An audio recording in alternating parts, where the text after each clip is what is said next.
Good afternoon, everyone, to everyone who's logged in. My name is Subbu. Uh, I'm going to take the pleasure and the honor to introduce our guest speaker today, Roopa, who's online here with us. Uh, so, welcome to the session. I'm going to do that now, and then I'll hand it over to Shradha, of course, who's with us always. So, let me take a few minutes to introduce Roopa. Roopa, welcome to this session. It's a great pleasure to have you with us at YourStory. Thank you. Right. So Roopa, of course, needs no introduction really, but then it's always great to read and really admire the kind of depth that she has and the places that she's worked in and the kind of expertise that she brings to the table. So I'm going to take a few minutes to read out a profile to you. So Roopa, of course, leads Omidyar network in India and is responsible for the overall strategy, investments, operations, and portfolio development. Prior to joining Omidyar, of course, Roopa spent 23 years with CRISIL and was its CEO from 2007 until 2015. She led CRISIL's transformation from being India's premier ratings agency into a diversified global analytical company. Under her leadership, the company's market cap grew fourfold and revenues tripled. Roopa also worked with Standard & Poor's in Paris as a Director of Financial Institution Ratings. Roopa's experience includes serving on several company boards, such as Infosys, Tata AI Life Insurance, Nestle India, and on the board of IMA. She has served on several government regulatory and policy committees and industry associations, such as SEBI, RBI, NASSCOM, and the Government of India. Roopa, of course, holds a postgraduate diploma in management from IMA Ahmedabad, and she is a distinguished alumnus of the institute. So once again, Roopa, pleasure to have you. Thanks for joining in. I'll also take a minute to set quick context and then hand it over to Shradha. So the key narrative, or what it is that we want to speak about in this session today, are primarily threefold. So one is, of course, impact investing in the era of COVID-19 and how it is a moment of growth and opportunity for us to go mainstream. That's number one. Secondly, recommendations from Roopa for entrepreneurs to ensure business continuity. And thirdly, what are the areas of focus entrepreneurs should have in a post-COVID reality? Right. So with that short and sweet introduction, I now hand it over to Shradha. Shradha, of course, is the founder and CEO of YourStory. Thanks again, Shradha, for the opportunity, and over to you. Thanks so much, Subbu. Thanks a lot. And Roopa, very excited to be talking to you. And thank you for taking out the time to address the concerns and the questions that entrepreneurs, startups have. Thank you. So with that, my first question to you would be, what would be the role of impact investing in post-COVID India and world? Yeah. So thanks, Shradha. So before I answer your question, I want to first say a big thank you to you for inviting me today. It's an honor, it's a pleasure. And then I also want to thank you and YourStory for the amazing work you guys are doing in these very difficult times. I think you've kept the flag flying high, and kudos to you and your team for that. Thank you. Okay, so we expect impact investing will change in two ways. Number one, it will become more mainstream, and two, it will become more tech-led. So even before COVID started, actually, impact investing was gathering momentum. You follow the VC space, and you would have seen that over the last few years, venture capital had been flowing into businesses that served people who are not just at the top of the pyramid in India, but also in the middle income and lower middle income category. So that trend of impact becoming mainstream had already begun. And we believe that after COVID now, as the focus shifts to this segment of the population, the needs of lower income population, building resilience, getting small businesses started up again, we think that will push the momentum even further towards impact investing. The second trend we think is that impact investing traditionally, if you see, has not been that tech focused. In fact, our portfolio is unique in that we have almost 2/3 of our portfolio as tech led, whereas a typical impact investor will have about less than 1/3 of the portfolio. That I think is going to change. And why is it going to change? Because one, people are now becoming more comfortable with digital, whether they like it or not. We are in the midst of a lockdown, coming out of it. So your exposure and experience with digital has significantly increased. And secondly, the needs for physical distancing are going to continue for quite some time. So we think this whole businesses are increasingly going to shift to online plus offline models, and people in the lower income segments also will increasingly use digital to improve their access to incomes, productivity, etc. So, in a nutshell, impact investing is going to become more mainstream. And secondly, it is going to become much more technology led than it has traditionally. Thanks, Roopa. So investors will continue to invest, and I've been talking to a lot of venture capitalists, and they're all saying that they are going to invest, and all of them have some amazing numbers that they're looking at investing. But they will take into consideration the different factors. That they will be new factors which they will consider now in this COVID world. Do you think it's going to impact the valuations which entrepreneurs will get? Well, I think it depends on the sector, Shraddha. So, some sectors like edtech or digital health, or areas like retail trade for essential items or digital content. In all these areas, if you look at what has happened, we have not seen valuations go down because the outlook for these sectors is still quite positive. In fact, in areas like edtech, there's been significant momentum because schools are shut, people are at home, and so edtech numbers in the last few months have really surged significantly.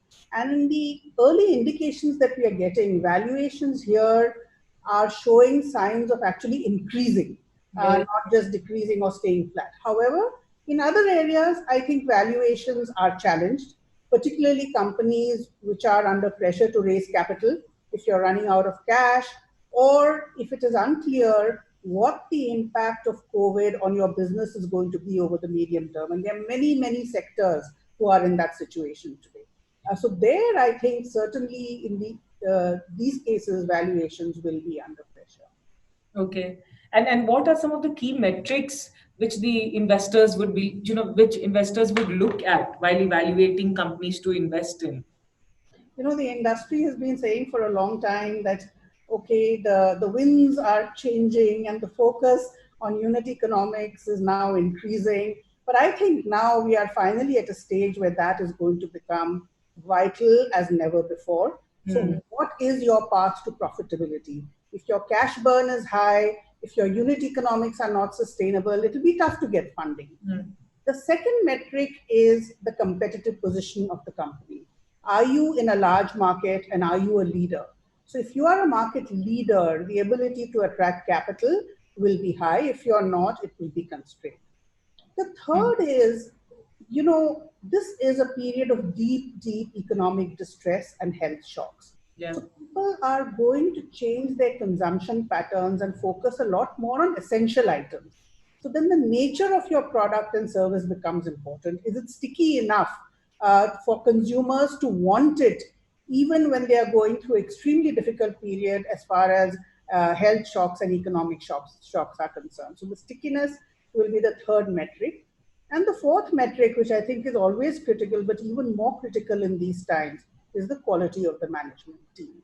So I think all investors will really be looking out for these four parameters while making investment decisions. Yeah.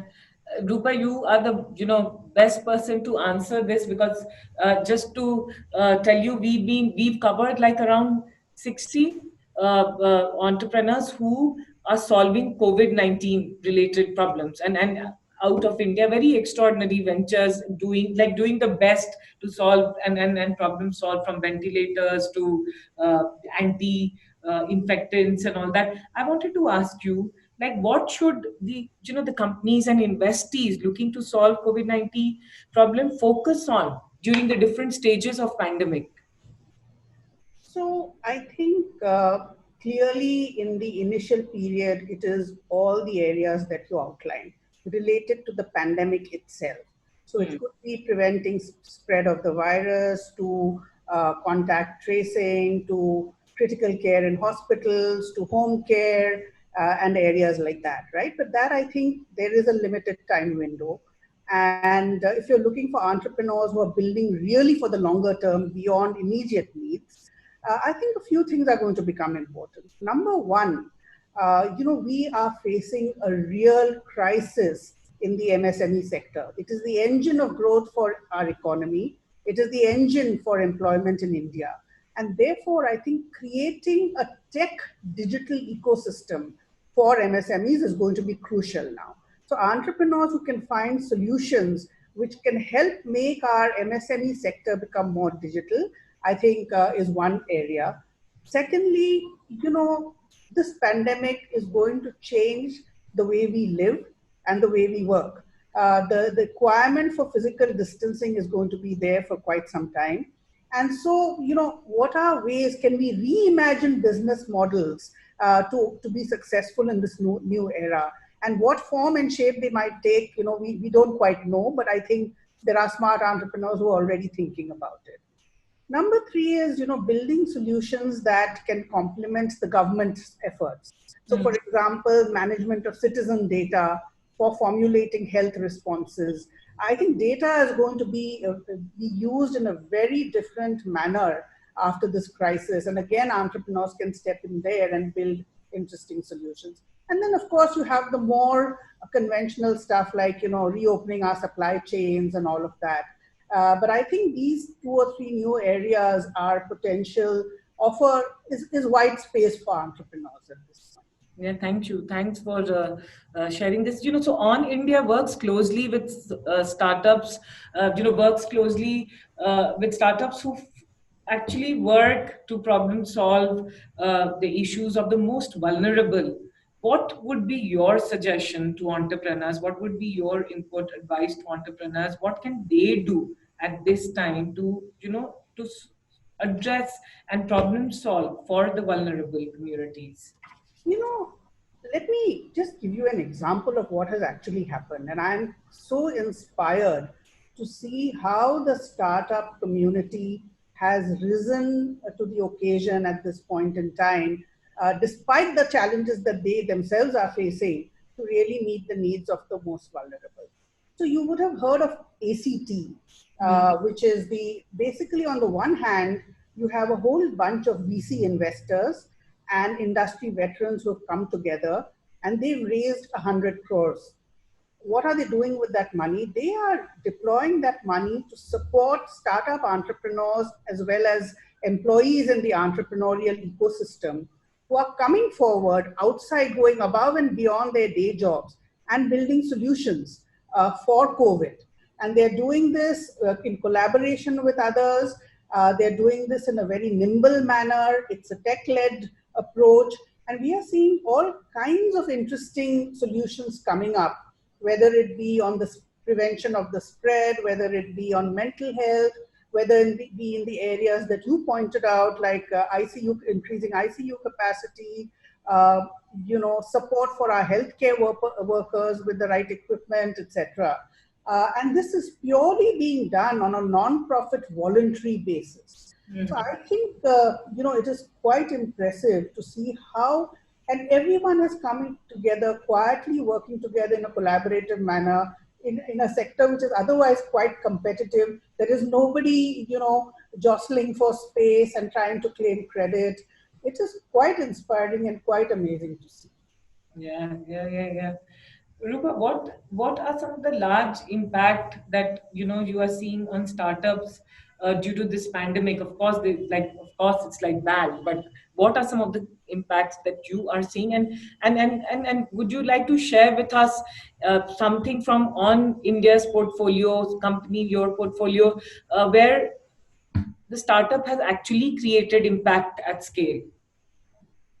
So, I think we are still at a stage where the exact impact both of the pandemic as well as the economic aftershock cannot be precisely estimated. But what we do know at this point, that it is going to be prolonged and the shock is going to be deep. So for early stage entrepreneurs, what does this mean? The impact, I think, will depend on the sector, and it will also depend on how much cash they have on their books at this point in time, right? But clearly already you can see 3 categories of startups. Number one are startups in sectors which are actually seeing a positive momentum.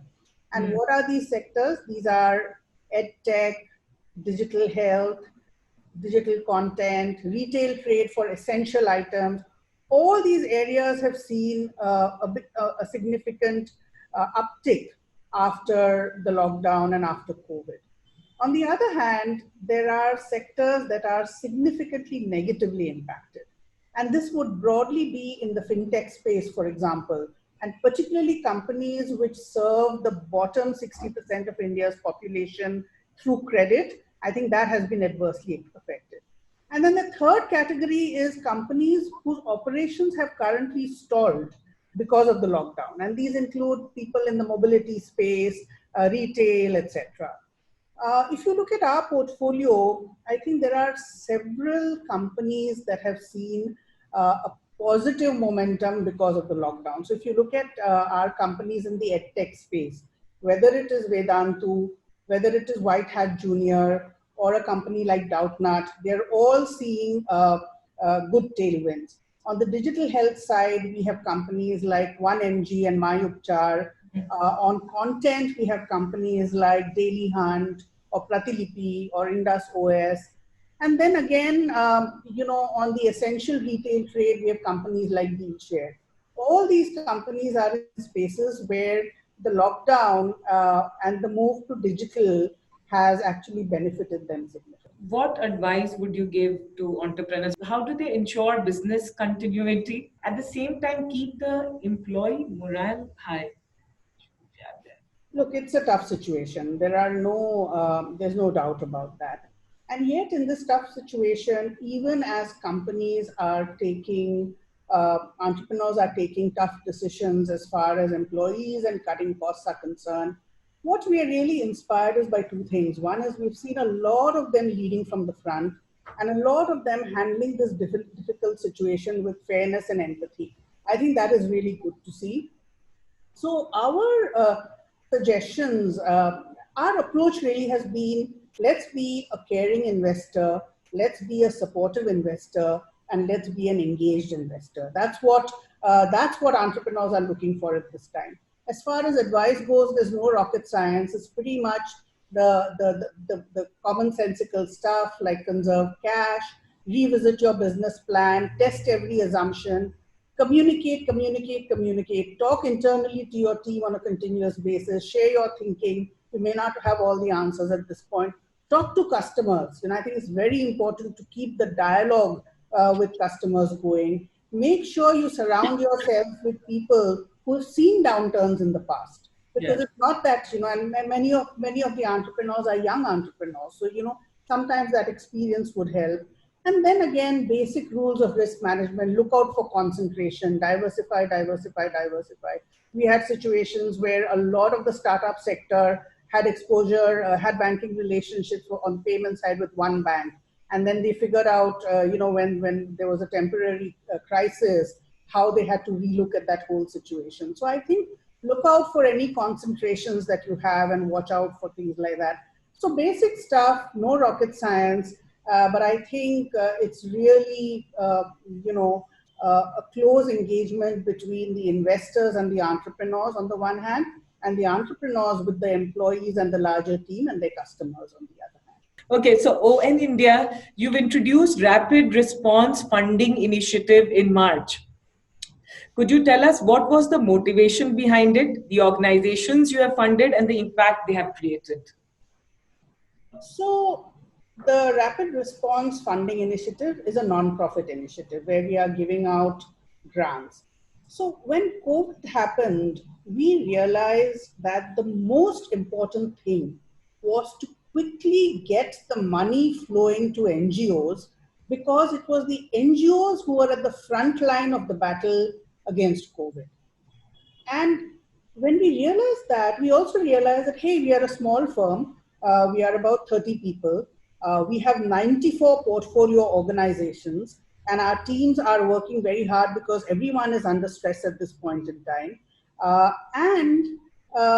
At the same time, all our investment processes, etc., were geared to look at long-term funding needs. That's how we were designed. We are designed as a firm that needs longer term funding. So it was very clear to us that, look, if we have to get money flowing quickly to the NGOs, a BAU approach is not going to work. Which is why we created this corpus of 10.75 crores. Nearly a third of that money, about 3.25 crores, came from our employees ourselves. And we said, let's go out and make a public commitment that we will take quick decisions. This money will be made available. Decisions will be taken in 10 days' time from the proposals being received. So we had a small core team of 4 people who went through about 2,000 proposals that we received. Wow. And we are now almost at the end of the initiative. We would have funded about 70 different organizations. And it's really amazing to see the mix of what people are doing, both on the for-profit as well as on the non-profit side. So a very large chunk, almost half the money has, half of the proposals that we have received have been from organizations who are working on direct relief. You know, it is hunger, food, issues like that, education about the spread of corona. Then we have about a third of the solutions or the proposals had solutions which were data, apps, and tech-led solutions, the kind of things that we've been talking about earlier in the conversation. We then have another 10% of the 2,000 proposals were focusing on economic resilience of vulnerable populations. How do you enable someone to get access to direct benefits, for example? You know, things like that. We also saw some very interesting proposals for research, because at the end of the day, I think this is the first global pandemic where we are getting live data, right? Even as the pandemic is progressing, and that really increases the potential for solid data-based work. And so a lot of proposals that we saw were on fact-based inputs to policymakers, data research, and things like that. And then there were collaborative efforts. There was this amazing effort that we funded, which started off as a coalition of about 20 NGOs all over the country to work with migrant sections of migrant populations and other most vulnerable sections. And that coalition has now grown to about 50 NGOs. So that's a flavor of, it's been a very wide range of proposals, very comprehensive, and really we are quite inspired by the role that nonprofits have played in helping India manage this crisis. You know, but I have to say thank you on behalf of all the people who would have applied, because, you know, NGOs somehow don't get this kind. There is a paucity of getting investors like you to invest, and you've done that. That's a huge thing. That's a big thing. So, Roopa, tell me, a role of, you know, as a social impact investor, how will the role of NGOs change? Will it change, and how will it change in the coming times, months, years? So we couldn't have done what we've done in managing the pandemic in India without the NGOs. You know, as soon as COVID happened, they really dropped everything and galvanized themselves to pivot, rapidly for COVID support. And why is that? That is because it is the NGOs who have the last mile reach. They have the connect with the communities. They have the trust of the communities and the capacity to support, which goes well beyond what governments and private sector have. You know, they worked with the most underserved and the hardest to reach populations. And I think, therefore, the role they played is critical. As we move forward and as the pandemic runs its course and other second-order effects are seen, we think that their role will shift. We can expect to see a greater focus on building resilience. We can see a greater focus in areas like mental health support, education continuity, opening up supply chain, small business, focus on small businesses and things like that. But I think for us, we've been very positively encouraged to see 2 or 3 things that NGOs have done which have dispelled many myths about the sector. One is the speed with which they can move to provide cost-effective solutions at scale. 2, there's always been a belief that NGOs don't collaborate with each other. We've seen in this crisis that is not the case. And 3, technology. I think this crisis has pushed NGOs to using tech a lot more, and they've shown that they can do that effectively as well. Yeah.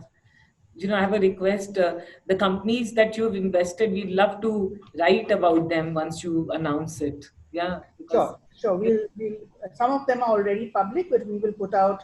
We are closing this in a few days, and we'll put out the whole list. Sure. yeah, because this will be very encouraging just to see the set of, because there are so many NGOs, right? Like non-profit, you're saying. Yeah. Uh, what would be your advice, Roopa, to portfolio companies? What would you tell them at this point of time? Look, I think at this point in time, obviously, it is very difficult to predict how this is going to play out. So I think conserving cash is king. Conserving cash is key.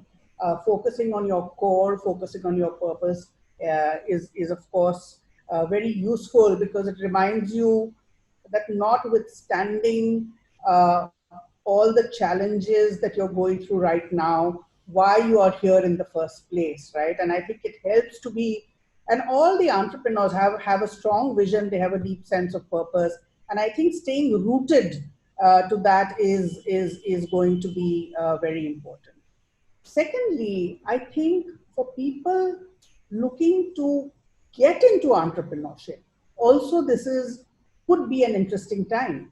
I think a post-COVID world will see fundamental changes in many ways in the way we live and the way we work, and that's going to create opportunities. Some areas are already emerging very strongly. We talked about EdTech, we talked about digital health, essential retail trade, and all of that. And I think that not only will the opportunities in those segments for existing companies be very positive, I think there's potential for a lot more new players to come in and newer types of innovation to happen there. And a time of crisis is always a time to think differently and to look for new business opportunities. And I don't think this crisis will be any different from that perspective. Yeah. So you tell us, if you had to, and because you've been evaluating company sectors, if you had to say post-COVID world, these are the areas, these are the opportunities, what would you say? What are those? I think number one is clearly we will see a greater move to digital. So anything that is looking at getting businesses to a online plus offline kind of combo, I think initiatives in that direction, I think is a good place to start thinking, right? I think the classroom will fundamentally change. The way education is imparted and the way students learn has already started changing, but I think it will change even more going forward. So I think the opportunities there are great. Healthcare, I think it's not just the COVID is just one set of issues, right? I think what's happening to other areas, for example, immunization, nutrition programs, things like that. I think there's going to be a wider impact going beyond COVID, which will make digital health and telemedicine even more important in the future. So that would be another space, I think, which entrepreneurs can explore a lot more deeply. I think content and communities are always, in a world of increasing physical distancing, platforms that build communities and have content. Again, I think the future is bright, and there are many, many more creative ways that entrepreneurs can think about this space. So these would be some of the areas where I think the opportunities lie. Roopa, so I was just going through some interesting questions that have come from the audience. One is, what is your definition of impact, and how do you define social return on investments at Omidyar? So that's a great question. So our purpose is really to invest in bold entrepreneurs who help create a meaningful life for every Indian. That is our purpose. And when we say every Indian, our main focus is on the bottom 60% of India's income distribution. And this is traditionally a population segment that has been either underserved or disempowered or excluded. And so therefore, anything that helps improve the lives of this segment of the population or addresses a need of this segment of the population passes our impact filter. So who we serve is really the first filter of our impact. Then the metrics of impact beyond that become things like the reach. What is the reach of the company? How many people in the target segment is this company able to serve? What is the depth of impact? How much does the product or service that is being offered by the entrepreneur, how deeply does it impact the life of the consumer? And in what ways? And there are many surveys that we do to assess that. And third is what proportion of the entrepreneur's customer base lies in the bottom 60% of India's income distribution. So what is the level of inclusion that the company is bringing in? So I think these are at a very high level, the way we think about impact and the way we measure impact. Thank you. Yeah, I have noted this down. Depth of impact. How deeply are you creating impact? That's so powerful. Yeah. How can India bring more women in entrepreneurship in post-pandemic times? This is like a favorite question of mine also. So I don't know whether it's pre-pandemic or post-pandemic. I think,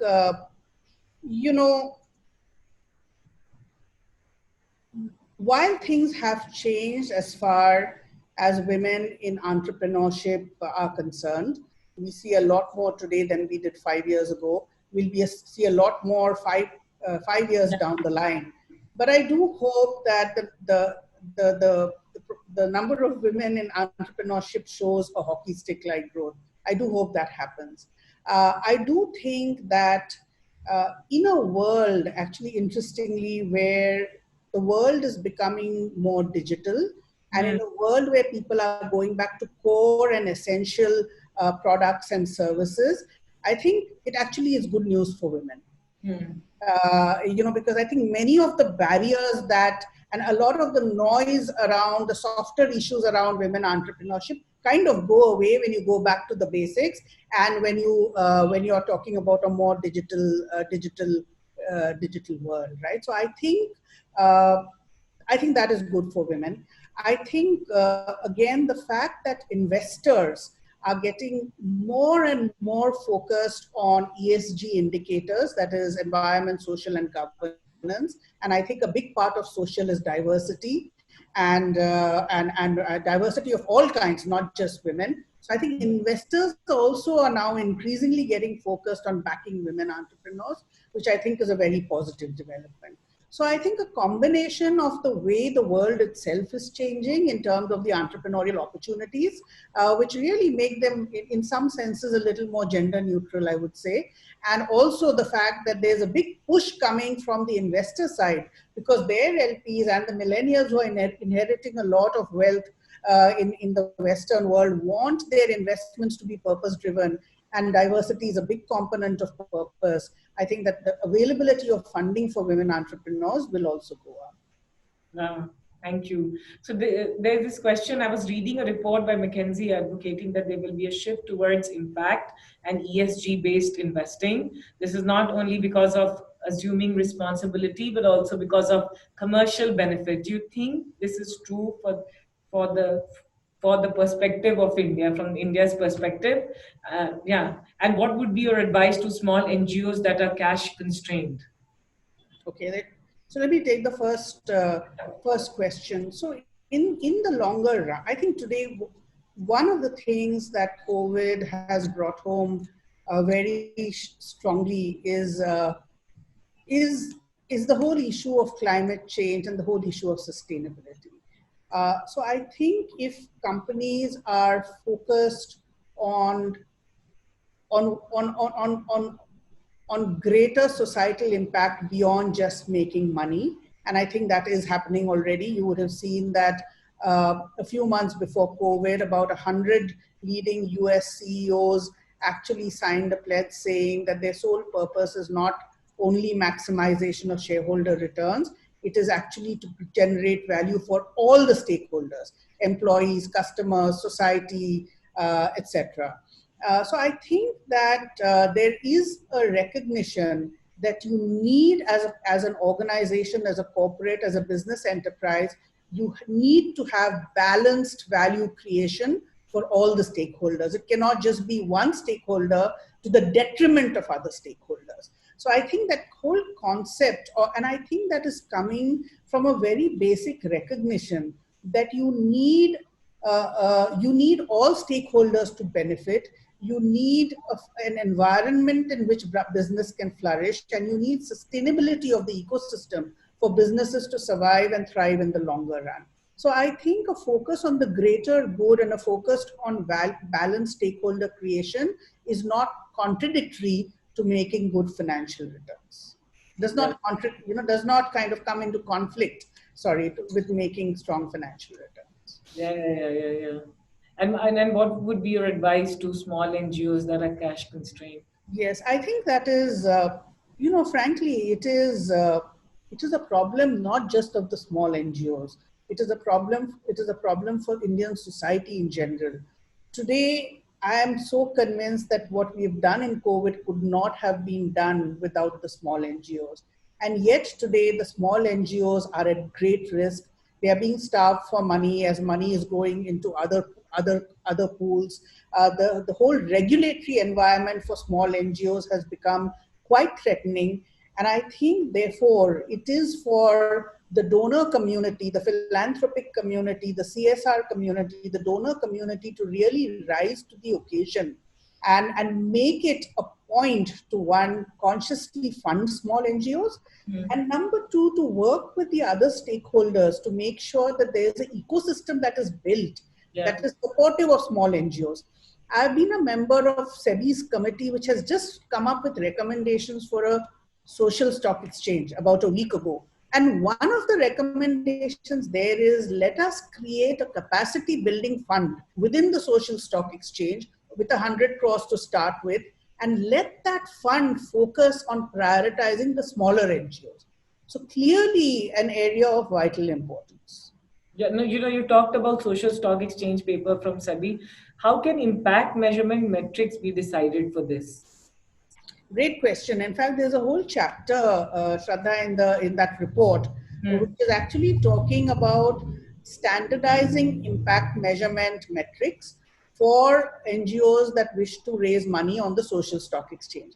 And the idea is not to make it very complicated. Let us start with simple metrics and like reach, depth, inclusion that I talked about. And over time, let those metrics become more sophisticated. But I do think that if metrics are presented in a simpler manner, it will help donors understand the NGOs better and therefore build a greater confidence in supporting the NGOs. Yeah. Roopa, thank you. This has been so valuable. I have to ask you this one question. How are you dealing? You are in Mumbai, right? How are you dealing with the lockdown? Look, I think, difficult though the situation is, I think we are a small team at Omidyar Network India of 30 people. We recognize how privileged we are. We are fortunate to be in a space where we didn't have to think twice about working from home. We had the computers, we had the infrastructure. So many of the organizations we support did not have that luxury. So in many ways, we have a funder who's very generous and is encouraging us to really be very bold at a time of crisis like this.